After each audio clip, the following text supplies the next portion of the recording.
नमस्कार दोस्तों। आज की हमारी कहानी है आदर्श बहू। छोटी बहू ने कैसे सास और जेठानियों को घर के काम करने के बारे में बताया। एक सेठ था, उसके 7 बेटे थे। उन 7 में 6 का विवाह हो चुका था। अब 7वें बेटे का विवाह हुआ। उसका विवाह जिस लड़की से हुआ वह अच्छे समझदार माँ बाप की पुत्री थी। माँ बाप ने उसको अच्छी शिक्षा के साथ साथ अच्छे संस्कार भी दिए थे। उस घर में सबका भाव अच्छा था। 7 भाई होते हुए भी सभी एक साथ रहते थे। एक विलक्षण बात यह थी, घर की रसोई स्त्रियां ही बनाती थी, कोई रसोइया नहीं था। स्त्रियां स्वयं रसोई बनाती हैं तो वे पति पुत्र सास ससुर आदि को प्रेम से भोजन कराते हैं, परंतु रसोइया रसोई बनाता है तो वह मजदूरी देता है। घर में 6 जेठानियाँ थीं और सुबह शाम बारी बारी से रसोई बनाया करती थी। हर एक जेठानी की 3 दिन में बारी आया करती थी, परंतु उनमें खटपट रहती थी। कोई बीमार हो जाए तो दूसरी कहती कि मेरी बारी में तूने रसोई नहीं बनाई, फिर तेरी बारी में मैं क्यों बनाऊं। छोटी बहू आई तो उसके अंदर बहुत उत्साह था। वह एक दिन स्नान करके शुद्ध वस्त्र पहनकर पहले ही रसोई में जा बैठी। जेठानी जी ने देखा तो कहा कि बहू तू रसोई क्यों बनाती है? रसोई बनाने के लिए हम कम हैं क्या? फिर भी छोटी बहू ने बड़े प्रेम से रसोई बनाई और सबको भोजन कराया। सब बड़े प्रसन्न हुए कि आज छोटी बहू ने बहुत बढ़िया रसोई बनाई है। सभी भाइयों के अलग अलग कमरे थे। दिन में सास छोटी बहू के कमरे में गई और उससे कहा कि बहू तू सबसे छोटी है, इसलिए सब तेरे से लाड प्यार रखते हैं। तू रसोई क्यों बनाती है? तेरी 6 जेठानियां हैं। छोटी बहू बोली, माँ जी, कोई भूखा अतिथि घर आ जाए तो उसको आप अन्न क्यों देते हैं? सास बोली, बहू इससे बड़ा पुण्य होता है। घर में कोई भूखा आ जाए उसको भोजन कराना गृहस्थ का खास धर्म है। उसको तृप्ति होती है, सुख मिलता है तो देने वाले को पुण्य होता है। छोटी बहू बोली, दूसरों को भोजन कराने से पुण्य होता है तो क्या घर वालों को भोजन कराने से पाप होता है? मकान आपका, घर आपका, आपका अन्न, आपका बर्तन, सब चीज़ें आपकी हैं। मैं थोड़ी सी मेहनत करके रसोई बनाकर खिलाऊं तो मेरा पुण्य होगा कि नहीं होगा? सब भोजन करके तृप्त होंगे, प्रसन्न होंगे तो इससे कितना लाभ होगा। इसलिए माँ जी, आप रसोई मुझे ही बनाने दो। मैं बैठी बैठी करूँगी भी क्या? कुछ मेहनत करूँगी तो शरीर भी ठीक रहेगा, स्वास्थ्य ठीक रहेगा। सास ने यह बातें सुनी तो मन में सोचा कि बहू बात ठीक कहती है। हम इसको सबसे छोटी समझते हैं, पर इसकी बुद्धि बहुत अच्छी है। दूसरे दिन सुबह ही जल्दी ही सास रसोई बनाने बैठ गई।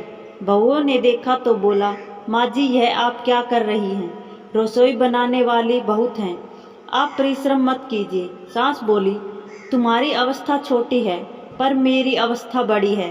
मेरे को जल्दी मरना है, मैं अभी पुण्य नहीं करूँगी तो कब करूँगी?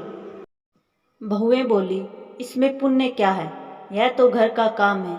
सास बोली, घर का काम करने से पाप होता है क्या? जब भूखे व्यक्ति को, साधु को, ब्राह्मणों को भोजन कराने से पुण्य होता है तो क्या घर वालों को भोजन कराने से पाप होता है क्या? उल्टे इसका तो व्यक्तिगत पुण्य मिलता है। घर की चीज सब घर वालों की होती हैं, इसलिए दान पुण्य करने से सबको पुण्य होता है। परंतु खुद मेहनत करके रसोई बनाई जाए तो अकेले रसोई बनाने वाले को पुण्य होता है। हम बड़े बूढ़े अभी पुण्य नहीं करेंगे तो फिर कब करेंगे? सास की बात सुनकर सब बहुओं के भीतर उत्साह हुआ कि इस बात का हमने ख्याल ही नहीं किया कि घर का काम करने से, भोजन बनाकर खिलाने से भी पुण्य होता है। यह युक्ति बहुत बढ़िया है। अब जो बहू पहले जग जाए वही पहले रसोई बनाने बैठ जाए। पहले रसोई बनाने की सभी बहुओं में होड़ मच गई। पहले जब रसोई तू बना यह भाव था, अब 6 बारी बांधी थी, अब मैं बनाऊं का भाव था।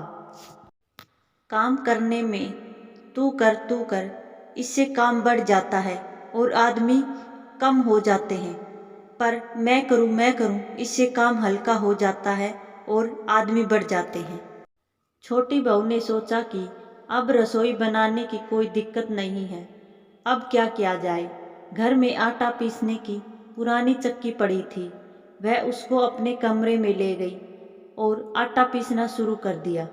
मशीन की चक्की का आटा गर्म होता है और गरम गरम हो बोरी में भर देने से जल जाता है, जिससे उसकी रोटी स्वादिष्ट नहीं होती। परंतु हाथ से पीसा गया आटा ठंडा होता है और उसकी रोटी बहुत ही स्वादिष्ट होती है। छोटी बहू ने हाथ से पीसकर उसी से रोटी बनाई तो सब कहने लगे कि बहुत ही स्वादिष्ट भोजन लग रहा है। छोटे बड़े सबने छोटी बहू की सराहना की। सास ने छोटी बहू के पास जाकर कहा कि बहू, तू आटा क्यों पीसती है? अपने पास पैसों की कमी नहीं है, भगवान ने बहुत दिया है। बहू ने कहा, माँ जी, भले ही पैसा बहुत हो, पर आटा तो रोजाना मैं ही पीसूंगी। हाथ से आटा पीसने से शरीर ठीक रहता है, व्यायाम स्वतः ही हो जाता है, बीमारी नहीं आती, डॉक्टरों के चक्कर नहीं काटने पड़ते हैं। सभी बहू और सास मिलकर कार्य करने लगे। दूसरी बात, रसोई बनाने से भी ज़्यादा पुण्य आटा पीसने का है। रसोई चाहे कोई बनाए, आटा तो मेरा ही पिसा हुआ सब खाएंगे। सास ने और जेठानियों ने ये बातें सुनी तो विचार करने लगी कि छोटी बहू सभी बातें ठीक कहती है। उन्होंने अपने अपने पतियों से कहा कि घर में चक्की ले आओ, हम सब आटा पीसेंगी। सब चक्की ले आए, सभी चक्की चलने लगी, सभी बहुएं आटा पीसने लगी। प्रतिदिन 2.5 सेर से ज़्यादा पीसने लगी। आटा अधिक होने लगा। अब अधिक आटे का क्या करें? छोटी बहू ने कहा कि अपनी दुकान में आटे की बिक्री कर दो। छोटी बहू की बात सबने मान ली। अब छोटी बहू विचार करने लगी कि आटा पीसने का काम तो मेरे हाथ से गया, अब क्या करूं? घर में कुआं था, रोजाना एक नौकर पानी भरने के लिए आया करता था। छोटी बहू ने सुबह जल्दी उठकर स्नान करके कुएं से सब पानी भर दिया। नौकर आया तो देखा बर्तनों में पहले से ही पानी भरा हुआ है। वह चुपचाप वहीं बैठ गया। सेठ आया तो बोला कि बैठा क्यों है, पानी क्यों नहीं भरता? नौकर बोला, आप देखो सब पानी पहले से ही भरा हुआ है, मैं क्या करूं? सेठ बोला कि पता लगाओ पानी किसने भरा है। सास ने छोटी बहू के पास जाकर कहा, बहू, पानी तूने भरा है। बहू बोली, माँ जी आप चुप रहो, आप बोलो मत, आपके बोलने से मेरी कमाई चली जाती है। आपने वैशाख महीना सुना है कि नहीं? वैशाख के महीने में पानी पिलाने का बड़ा महत्व है। पानी पिलाने का जितना पुण्य है उतना अन्न देने का नहीं है, क्योंकि अन्न तो दिन में 2 बार ही खाते हैं, पर पानी दिन में कई बार पीते हैं। पानी से स्नान करते हैं, कुल्ला करते हैं, हाथ पैर धोते हैं, पानी ज़्यादा काम आता है। दूसरे दिन सास जल्दी उठकर कुएं पर चली गई और पानी खींचने लगी। दूसरी बहुओं ने देखा तो बोली, माँ जी यह आप क्या कर रही हैं? लोगों में हमारा मुंह काला होगा कि घर में इतनी बहुएं बैठी हैं और सास पानी भरती है। सास बोली, बुड्ढों को जो जल्दी मरना है, इसलिए उनको पहले काम करके पुण्य कमाना चाहिए, यदि वह काम कर सकती हैं तो। अब सब बहुओं ने भी पानी भरने का काम शुरू कर दिया। सेठ ने देखा तो कहा कि अब नौकर निकम्मा बैठा रहता है, इसको छुट्टी दे दो।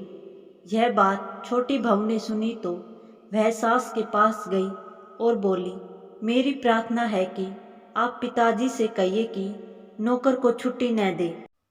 वह गृहस्थी वाला आदमी है, बेचारे की कमाई होती है, उसको छुट्टी न देकर दूसरे काम में लगा दे। इस बात का सास पर असर पड़ा कि छोटी बहू का कितना अच्छा भाव है, यह कितनी समझदार है।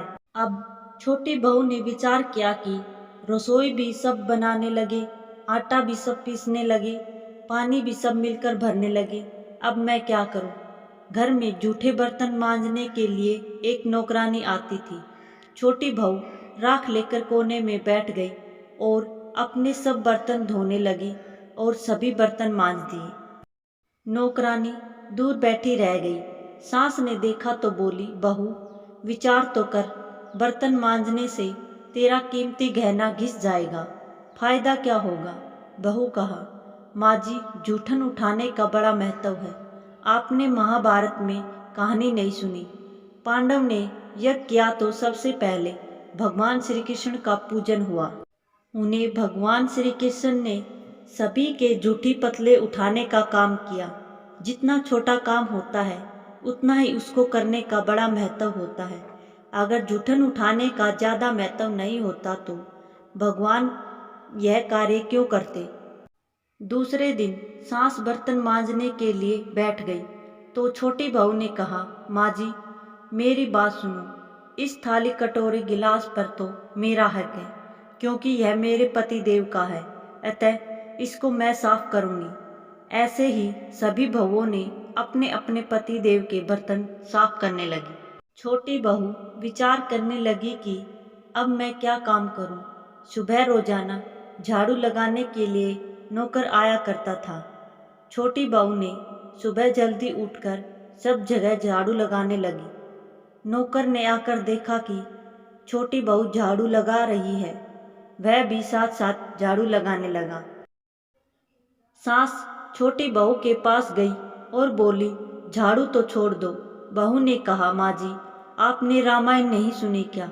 वन में बड़े बड़े ऋषि मुनि रहते थे, पर भगवान उनकी कुटिया में न जाकर पहले सबरी की कुटिया में गए। कारण क्या था। सबरी रोजाना रात में प्रभु राम के भक्ति में, उनके प्रेम में वशीभूत होकर उनके मार्ग की सफाई करती थी, झाड़ू लगाती थी, ताकि छोटा सा कंकड़ भी उनके पैर में न चुभे। इसलिए इस सेवा का भी बड़ा ही महत्व है। यह बात जानकर सभी बहुएं आपस में मिलकर सभी काम मिलकर बांटकर करने लगी तथा प्रेम से रहने लगी। सेठ के घर में खुशी का माहौल फैल गया। सब कोई स्वस्थ और सुखपूर्वक रहने लगा। सेठ की दुकान में अधिक धन आना शुरू हो गया। सेठ ने सोचा कि स्त्रियों के पास भी अधिक धन आना चाहिए। उसने घर की सब स्त्रियों के लिए गहने बनवा दिए। गहना स्त्रियों का धन होता है, जिसमें पति का भी हक नहीं होता है। छोटी बहू ससुर से मिले गहने लेकर बड़ी बहू के पास पहुंची। बोली कि आपके लड़का लड़की है, उनका विवाह का समय हो रहा है, जिसमें गहनों की जरूरत पड़ेगी। मेरा तो अभी कोई लड़का लड़की है नहीं, इसलिए इन गहनों का मैं क्या करूँगी। मेरे माता पिता ने मुझको खूब गहने दिए हैं, वो सब मेरे पास तिजोरी में पड़े हैं। सास ने देखा तो छोटी बहू के पास जाकर बोली, बहू यह तुम क्या करती हो, तेरे ससुर ने सबको गहने दिए हैं। छोटी बहू बोली, माँ जी काम धाम करने जैसा ही दान करना भी पुण्य का काम होता है, वो भी किसी के विवाह के लिए दान करने का तो श्रेष्ठ महत्व होता है। सास को छोटी बहू की बात बहुत अच्छी लगी। वह सेठ के पास गई और बोली कि जी मुझे गांव के गरीब लोगों के बीच वस्त्र और अन्न का दान करना है, साथ ही 10 गरीब बच्चियों का विवाह करके भी पुण्य कमाना है। सेठ बहुत राजी हुआ कि पहले नौकरों को कुछ दिया जाता था तो यह लड़ पड़ती थी, पर अब कहती है मैं नौकरों और गरीबों को भी दूंगी, विवाह भी करूंगी। सेठ ने सभी चीज की व्यवस्था कर दी। सास और बहुओं ने मिलकर लोगों के बीच खूब धन और अन्न का दान किया। गीता में भगवान श्री कृष्ण कहते हैं, श्रेष्ठ मनुष्य जो जो आचरण करता है, दूसरे मनुष्य वैसा वैसा ही आचरण करते हैं। वह जो कुछ परिणाम कर देता है, दूसरे मनुष्य उसी के अनुसार आचरण करते हैं। श्रेष्ठ मनुष्य के आचरण के लिए 5 पद हैं। इसका अर्थ यह है कि समाज पर मनुष्य के आचरणों का असर 5 गुना पड़ता है और वचनों का असर दुगना पड़ता है। छोटी बहू ने आचरण किया, केवल व्याख्या नहीं दिया, इसलिए उसका असर पूरे घर के सभी व्यक्तियों पर पड़ा, जिससे पूरे घर का सुधार हो गया। इतना ही नहीं, पड़ोसियों पर भी इसका अच्छा असर पड़ा, जिससे उनके घर भी सुधर गए। एक घर के सुधरने से अनेक घरों का सुधार हो गया। धन्यवाद दोस्तों। आपको हमारी कहानी कैसे लगी, कृपया हमें कमेंट करके बताएं और हमारे चैनल को लाइक शेयर सब्सक्राइब